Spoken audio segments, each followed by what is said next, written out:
Hey everyone, in this video I'll be working with processing and Java and showing you how to work with loops, arrays, and functions. Before starting this video, I do recommend that you already have processing installed and that you are familiar with variables and conditional statements and the things that I covered in the previous videos in this series. So let's dive right in. What I have here is my usual starting point. I just have a setup function setting the size of my window to 400 by 500 and setting my background color to 200, which is gray, and an empty draw function. And just to run this, make sure everything's set up correctly, here is my empty gray window. So what we're going to do first is we're going to look at a while loop. A while loop continues running while a condition is true. So we previously did if statements, which runs the code inside of the if block when that condition is met, and a while loop is very similar in that it is checking a condition, but it runs continuously until that condition is no longer true. So I'm going to add my while loop into my setup function, and I'm going to start by creating a variable. Normally we've been putting our variables up at the top so we can use them in multiple places, but I'm actually only going to use this variable for my loop, and so I'm just going to put it right next to the loop. So I'm going to say int I equals 0, and what we're going to do is we're going to use I as an iterator, and so we're going to loop a certain number of times, and we'll use I to keep track of how many times we have looped. So what I'm going to do is write while I is less than 10. And so like I said, a while loop runs while this condition is true. So for as long as this condition is true, it is going to keep running whatever we put in between these curly brackets. So right now, I'm not ever changing I. So this is actually going to run forever. This is called an infinite while loop. We usually don't want these to happen because it causes the program to eventually slow down and to crash. So we want to change the value of I, so eventually this stops being true. Eventually I will be greater than 10 and this will no longer run. So typically when you're using an iterator, what you'll do is you'll add I++. So every time this loop runs, it is adding 1 to I, and then eventually I is no longer less than 10, so this is no longer true, and it stops running. Just to see this in action, so we can see while it's running, we can add a print line, and I'm going to add setup loop in quotes plus I. And so this is going to print whatever the value of I is on this particular loop. Make sure to end that with a semicolon. And when we run this, now we can see down here in the bottom, it starts with setup loop 0. I set I to 0 at the beginning, and then we looped 10 times. So setup loop 1, 2, 3, 4, 5, all the way up to 9. It doesn't get to 10 because when I equals 10, 10 is not less than 10, so it will not run anything inside of here. It will skip on past, and then if I had anything over here, I could say print line done setup. And so now if I run this, I can see the last thing that is printed is done setup. So it finishes running this loop, and then it reaches this point. So that is the basics of writing a while loop. Let's look at a case where a while loop is useful. So I'm going to make an array, and then I will use that array inside of my loop. So let's go ahead and get rid of these print statements, and I'm just going to leave space here, which is where I will work with the array that I'm going to create. So I'm going to go up to the top and create a new array. An array is, you can think of it like a list of a certain type of items.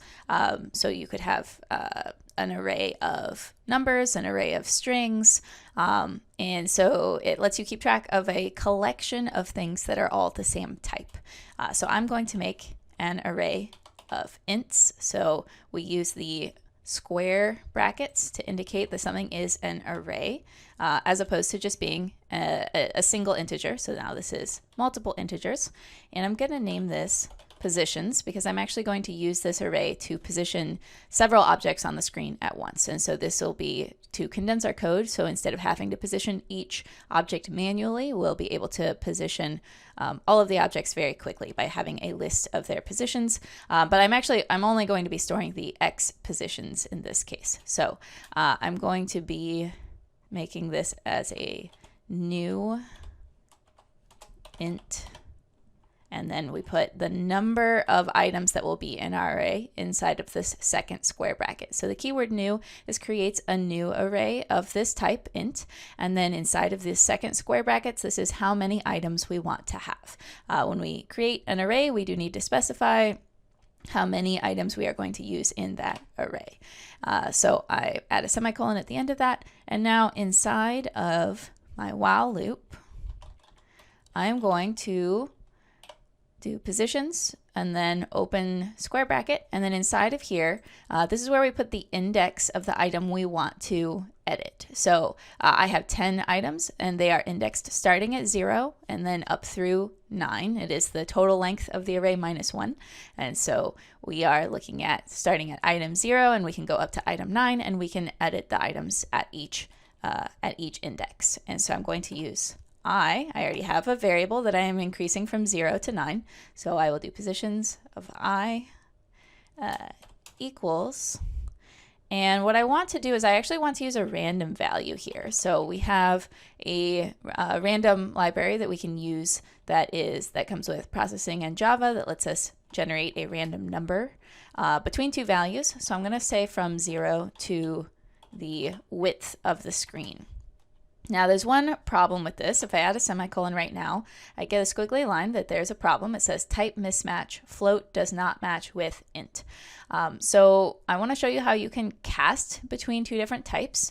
This random actually returns a float value, so it could have a decimal, but we can cast it to an int by putting the word int and then put parentheses around this random, and so now whatever it might come back as a decimal, like 4.5, it will take the int below that, so it would go down to 4.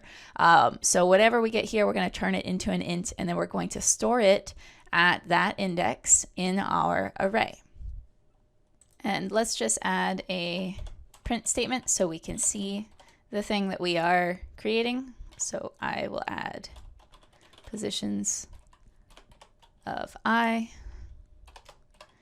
as a print line, and then when we run this, we can see, now if I make this bigger, we can see we have all of these different random values. So 136, 41, 68. So each of these is a random value between 0 and the width of the screen. Remember, the width of our screen is 400, so all of these values are between 0 and 400, and there are 10 items here, and these are each item in our array. Next, we're going to look at another type of loop, which is a for loop. For loops and while loops are the two types of loops that we typically work with in programming, and they exist in many programming languages, not just Java. But we're going to do a for loop. And so with a while loop, we were looking at while some condition is true. With a for loop, what we're going to do is we're going to look at for an item in a set of items, and what we'll essentially do is loop through the set of items. And so a lot of times when you're deciding whether or not to use a for loop or a while loop, depending on how you want to tackle the situation, you could probably find a way to use either one. So we approach them slightly differently because it's a little bit different way of thinking about how we're solving the problem. But in many cases, you could find a way to use the other one in most circumstances. So I'm going to work in my draw function now. I'm going to do for. And now what we want to do is first we specify the type of item that we're going to be looking at, which is, we're still working with ints. We're going to be going through our array, our positions array.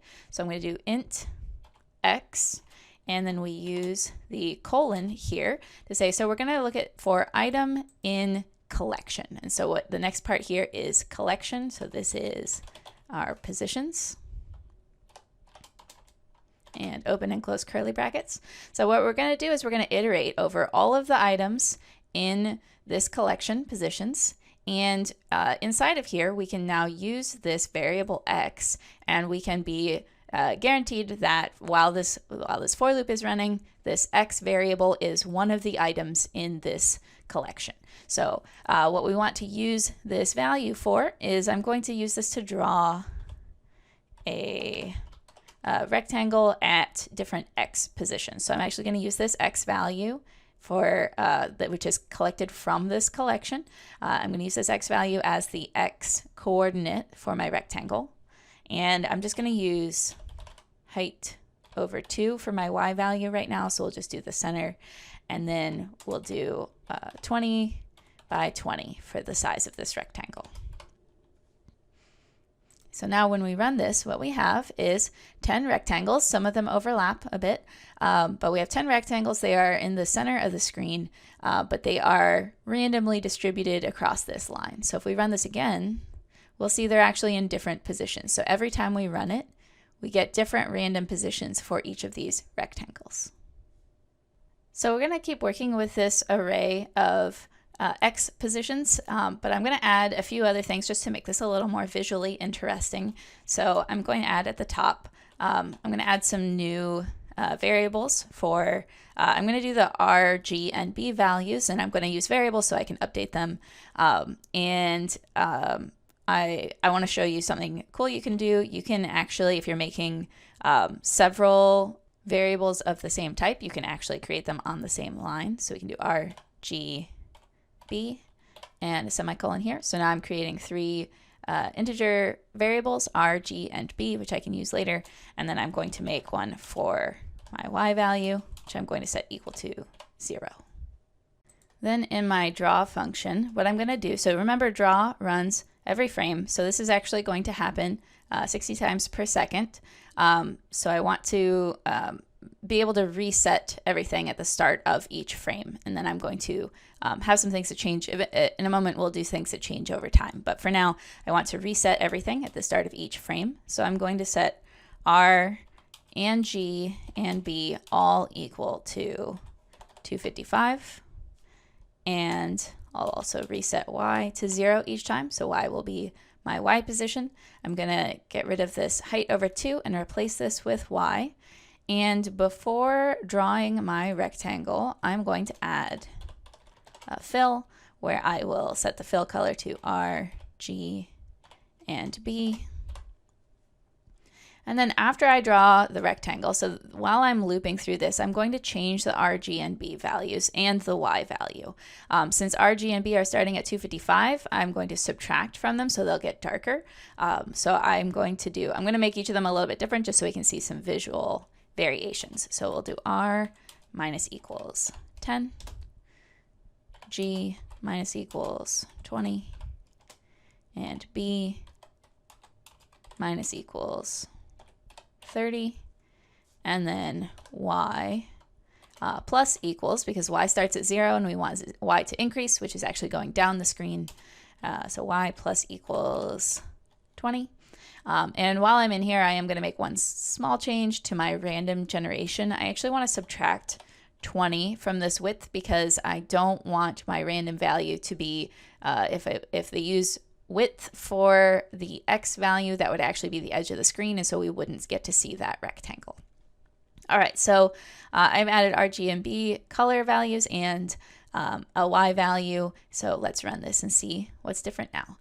So now we can see my 10 rectangles are still being drawn, but up at the top, this is RGB equals 255, and then my RGB values are going down each time. And remember, I gave a different value for R, G, and B. Each one is being subtracted by a different amount, which is why it is turning sort of an orangish color. And I am also changing the Y value. Now we can also play around with these numbers a bit. So instead of just 10 rectangles, I could update this to 50, and I need to update my while loop to also use 50. So I am generating 50 X values here. I don't need to change my for loop because I'm still iterating over all of the items in this array. So when I change the number of items in the array, the for loop is still going to use the entire array.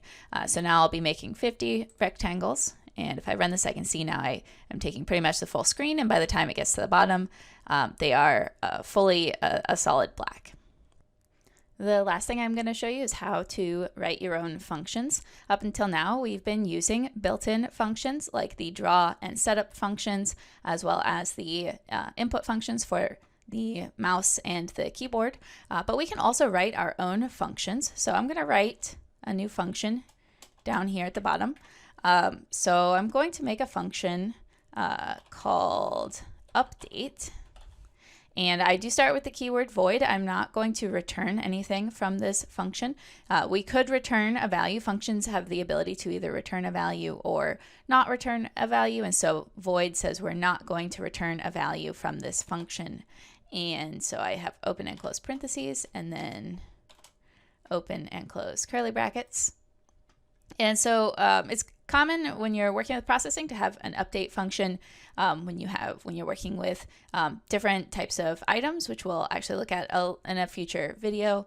So I just want to introduce you to this concept of an update function, which we'll call within our draw function. So it is a way of making our code more modular and easier to read and to sort of group collections of code together in a meaningful way. So I'm actually going to take my whole for loop. I'm going to take this whole thing and Control X and then paste it down in my update function. And I'll fix my indentation here.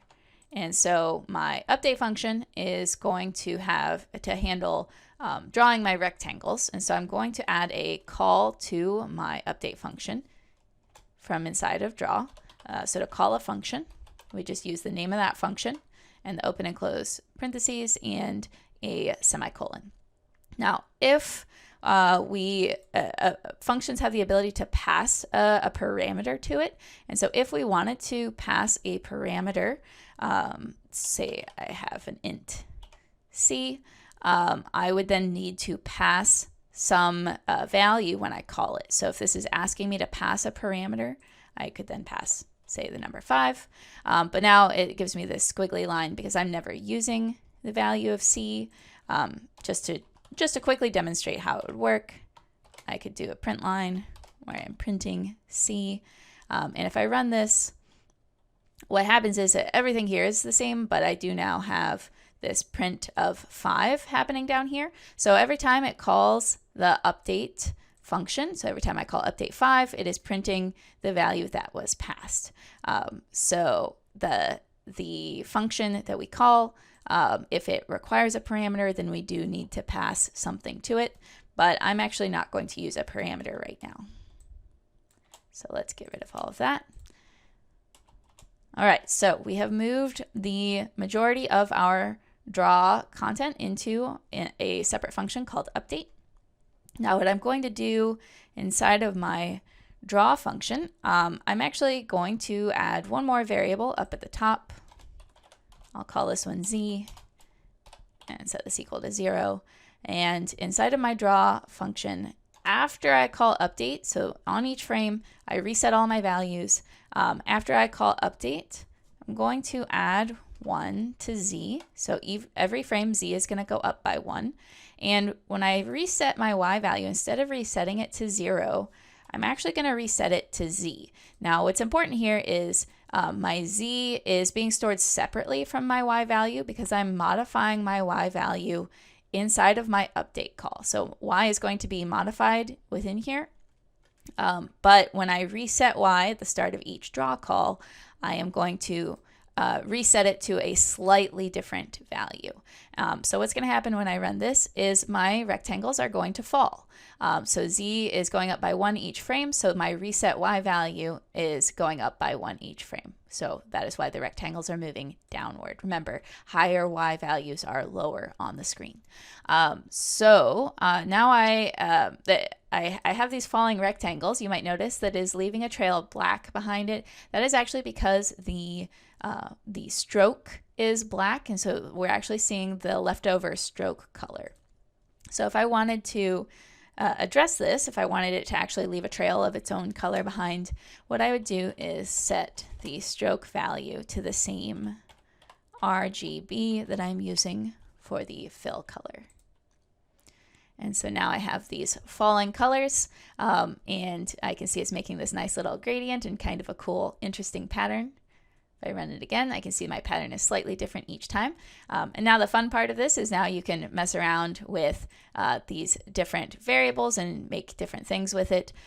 For example, maybe I want to make, instead of having it be red, maybe I want it to be sort of a bluish tint. So I could change my B to -=10 and my R to -30. So now I have sort of a blue color. I could also make more rectangles, which I'll do right now. So let's increase the number of items in our array to 150. And then I'm also going to update in my while loop, update this to 150 as well. And because this is actually going to end up going off the screen, I'm going to change my y to say plus equals 10. I might also want to make my rectangles smaller at this point. And I'm also going to need to reduce the amount. We'll see actually if I run this right now, we'll see that it becomes black too early because I am running this so many more times now. So if I wanted to reduce these, I could say maybe bring this down to 4 and 8 and 12. Let's see how that looks. So now I have this very interesting gradient. I think I want to bring y down even less each time. Let's say bring y down by 4 each time. Oh, and now I'm too high up the screen again with the black. So let's bring these down even further. I'm just playing around with these numbers. I don't have anything in particular in mind. So I'm just sort of trying different things and seeing what they look like. So now I have this really interesting sort of visual thing happening here. So that's pretty neat. One other thing that would be interesting to do, since I know my stroke is actually being the color that's left behind as the squares are falling, I could actually change my stroke color on each frame so it leaves behind a gradient behind it. So what I'm going to do is from my R, G, and B values for my stroke, I'm going to subtract the value of Z. So Z is increasing each time, so this is going to change the stroke color over time. So now when I run this, I actually see a gradient being left behind by them, and it gives sort of this cool like a foggy effect in the middle. If I run it again, I can see a slightly different variation. It almost looks like a city skyline sort of thing. So that is how you can use loops and functions and arrays to make some really interesting things with processing and Java. I hope you found this video helpful and hope you make some cool stuff with it.